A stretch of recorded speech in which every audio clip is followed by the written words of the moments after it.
Sa bawat lihim na itinatago, may kwento ng tukso at pagsisisi. Hello po at magandang araw po sa inyong lahat. Ako nga pala si Miss Anne, ang inyong tagapagsalaysay. At ngayon, ihahatid ko sa inyo ang isang kasalanang tinawid ang hangganan ng pamilya. Isa itong kwento ng bawal na pagnanasa ng isang batang lalaking humarap sa tukso at tuluyang nilamon nito. Handa ka na ba? Dahil sa kwentong ito, ang bantay ang siyang naging salakay. Miss Anne, hindi ko alam kung kaya ko po bang kimkimin ang bigat sa aking dibdib dahil ang minsang pagkakamali sa aking buhay ay labis kong pinagsisihan at magpahanggang sa ngayon ay dala-dala ko pa rin ang matinding konsensya at halos walang araw na hindi ako nito pinapagapag. Sa lahat po ng mga kapantasya na masugid na sumasabaybay sa channel na ito, halina at sumahan niyo po akong pakinggan ang aking karanasan. Tawagin niyo na lamang po ako sa pangalang Justine, 25 years old. Ang kwentong ibabahagi ko sa inyo ay noong minsang pinatira ako ng Kuya Joshua ko sa kanilang bahay. Naalala ko pa noon, Miss Anne, taong 2019 ay kasalukuyan akong nag-aaral sa second year college bilang isa ring seaman tulad ng natapos ng Kuya Joshua ko. Sa katunayan, siya ang nagpaaral sa akin at sumagot sa lahat ng gastusin ko maging ng aking boarding house. Mabait at masasabi kong napakaswerte ko kay Kuya Joshua dahil hindi niya ako pinababayaan.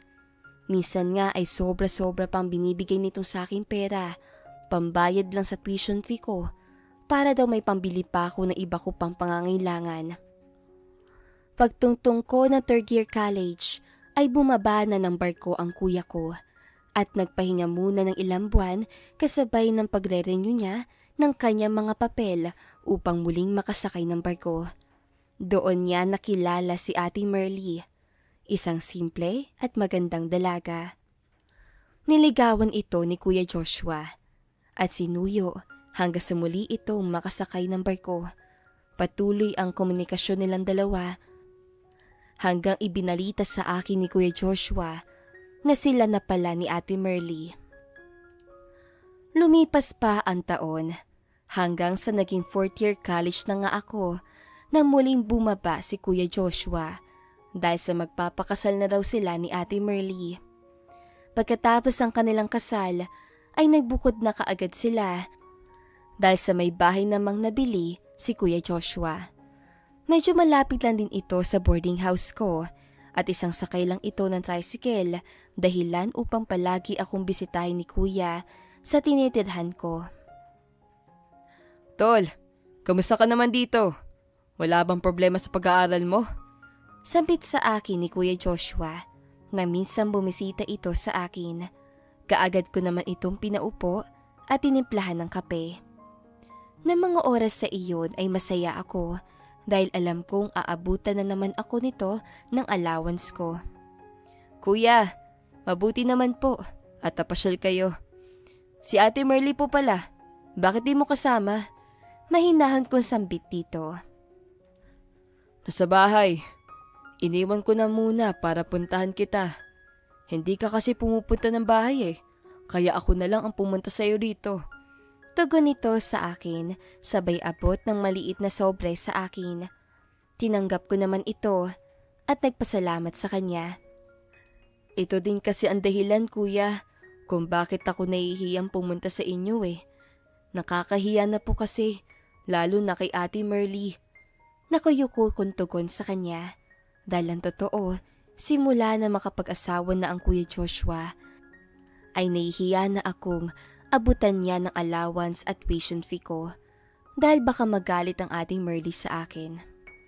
Hay nako tol, mabait ang Ate Merly mo at ang totoo, hinahanap ka nung palagi dahil hindi ka daw nagpapabisita ng bahay. Gayong isang sakay lang naman buhat dito. Natatawa nitong tugon sa akin.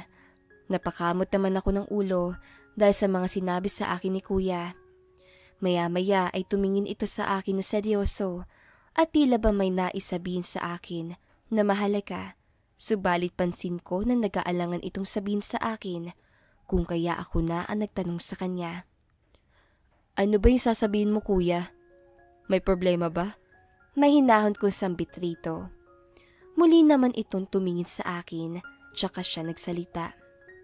Tol, sa susunod na araw, kinakailangan ko nang bumalik ulit sa barko. Nakakahiya mo sabihin pero pwede ka ba sa bahay na muna tumira? Nang sa ganoon ay may kasama ang ate Merly mo sa bahay? Noong mga oras sa iyon, Miss Anne, ay hindi kaagad ako nakasagot sa pakiusap sa akin ni kuya. Hindi ko alam kung papayag ba ako, lalo na't nahihiya ako kay ate Merly. Pero syempre, hindi ko matatanggihan ng kuya, lalo na at siya ang nagpapaaral sa akin.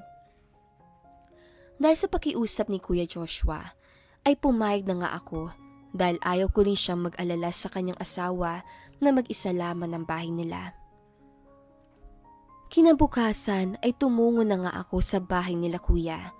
Maganda naman ang pakikitungo sa akin ng asawa nito at talagang asikasong-asikaso ako nito. Magaan naman pala ito kasama at palakwento pa, dahilan upang mapalagay kaagad ang loob ko dito. Ilang oras pa lang ako sa kanila, subalit nawala na ang hiya ko sa asawa ng kuya ko, kaya na makita ng kuya ko na nakakausap ko na at nakakakwentuhan ng asawa nito, ay napangiti na lang ito sa akin.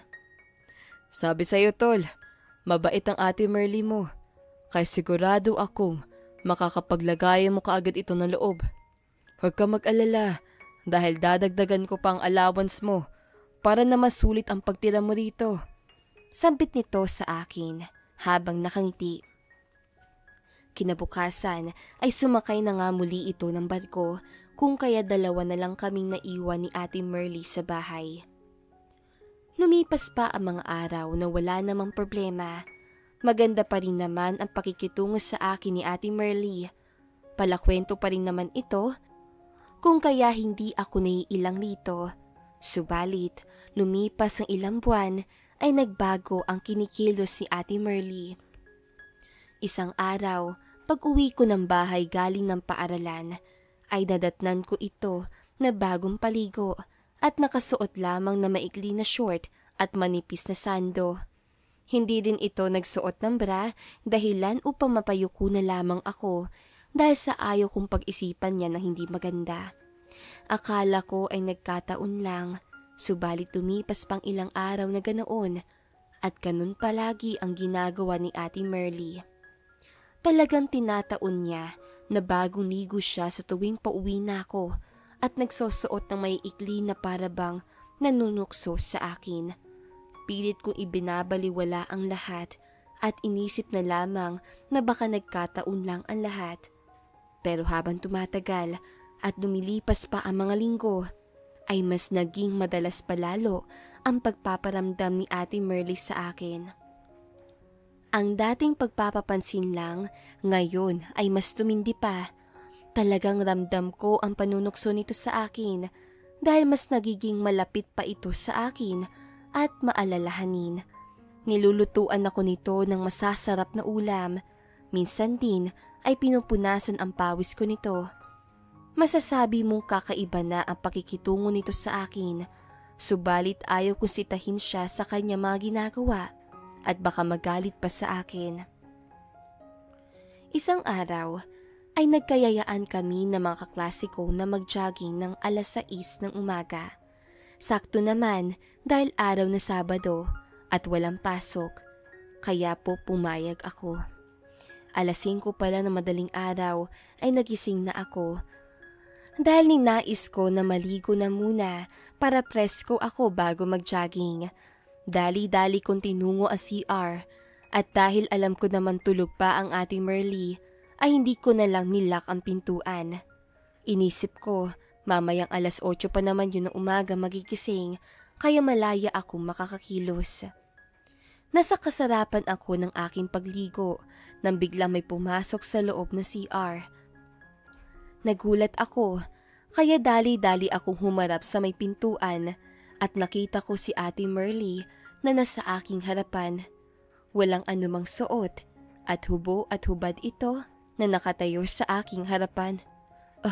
Ate, bakit ka po narito? Bakit? Gising kayo? Utal-utal kong sambit na sobrang nanginig ang buo kong katawan. Hindi ito nagsalita pa. Bagkus ay ngumiti lang ito sa akin at mas inilapit pa nito ang walang saplot itong katawan sa akin. Sa oras sa iyon ay halo-halong emosyon ang aking nararamdaman. First time kong makakita ng nakahubad na babae sa aking harapan at yun din ang unang may makakita sa hubad kong katawan kung kaya hindi ko alam ang gagawin. Ninais kong lumayo subalit wala akong lakas na makahakbang lalo na at nakaharang si Ate Merly sa may bandang pintuan. Pakiramdam ko kahit malakas na ang tubig mula sa shower na dumadampi sa aking katawan ay hindi iyon sapat upang pawiin ng init na unti-unti kong nararamdaman ng oras sa iyon. Lalo na nang hawakan ni ate ang aking alaga at mas ramdam ko pa ang balat nito na sumasayad sa aking katawan. Hindi ko na napigilan pa at dahil sa bugso ng umaalap kong pakiramdam ay may nangyari sa amin ni Ate Merly ng araw na iyon. Talagang nasarapan ako, lalo pa at yon ang una kong tikim. Akala ko mapipigilan ko pa ang aking sarili, subalit dahil na rin sa panunukso pa ni Ate Merly ay naulit ang ganoong pangyayari hanggang sa parang normal na lang ito sa amin, lalo pa at dalawa lang naman kami sa bahay. Pagka-uwi ko galing sa eskwela ay may nangyari sa amin ni Ate Merly. Halos magkatabi na rin kami matulog at syempre may nangyayari din. Merly na nga lang daw ang itawag ko sa kanya dahil ayon sa kanya, 1 taon lang naman daw ang agwat ng mga edad namin. Alam kong mali ang ginawa namin, lalo pa at asawa siya ng Kuya Joshua ko. At ito rin ang nagpapakonsensya sa akin sa bawat araw. Subalit sa tuwing tinutukso ako nito, ay hindi na ako makapagtatanggi pa. Sabi nga nila, masarap ang bawal. At naisip ko, hindi naman siguro masama, di ba? Kung hindi malalaman ng Kuya Joshua ko. Isa pa, mas okay na rin na sa akin nagpatikim si Ate Merly kaysa sa iba pa, di ba? Ganon at ganon na lang palagi ang iniisip ko sa tuwing dinadaig ako ng aking konsensya. Isang araw, napatawag ang Kuya Joshua ko kay Ate Merly at sinabi nito na sa mga susunod na linggo ay bababa na ito ng barko. Masaya naman si Ate Merly sa ibinalita ng asawa nito at napatingin pa ito sa akin habang kinakausap nito si Kuya. Pagkababa ng tawag ni Kuya ay inilibot ni Ate Merly ang paningin nito hanggang sa makita ako nito sa di kalayuan at tinawag ako nito. Justine, halika muna rito at may kailangan ako sabihin sa'yo. Tawag nito sa akin. Dali-dali naman akong lumapit rito. Bakit Merly? Mahinahon kong tugon dito. Narinig po ba ang sinabi ng kuya mo kanina? Pag nandito na siya, Ate Merly nang itawag mo sa akin ha. At isa pa, palagi mo pakatandaan, sekreto lang natin ang mga nangyari sa atin. Hindi dapat malaman ng kuya mo. Nauunawaan mo ba ang mga sinasabi ko sa'yo? Sambit nito sa akin. Tumango naman ako bilang pagsang-ayon sa mga sinabi nito sa akin. Nagpatuloy pa rin ang aming ginagawa habang hindi pa dumarating si Kuya Joshua. Sa katunayan ay mas sinusulit ko ang bawat araw dahil naisip ko pagdating ni Kuya ay lalayo na ako at magbabagong buhay para hindi na ako usigin pa ng aking konsensya. Pagdating naman ni Kuya ay parang wala namang nangyari sa amin ni Ate Merly. Sweet ito kay Kuya at hindi mo iisipin na nagloko dahil sa galing ito sa pag-arte. Lumipas ang 2 linggo at bumalik na nga ako sa pangungupahan sa boarding house. Isang buwan ang nakalipas ay napag-alamanan kong buntis si Ate Merly. Masayang ibinalita ito ni Kuya Joshua sa akin at excited ito sa panganing nilang anak. Masaya naman ako dahil mas magiging buo na silang magpamilya. Subalit sa kaibuturan ng aking puso at isipan ay mayroong agam-agam na baka sa akin ang batang yun at ako ang ama. Ilang buwan pa ang lumipas hanggang sa maisilang na nga ang bata.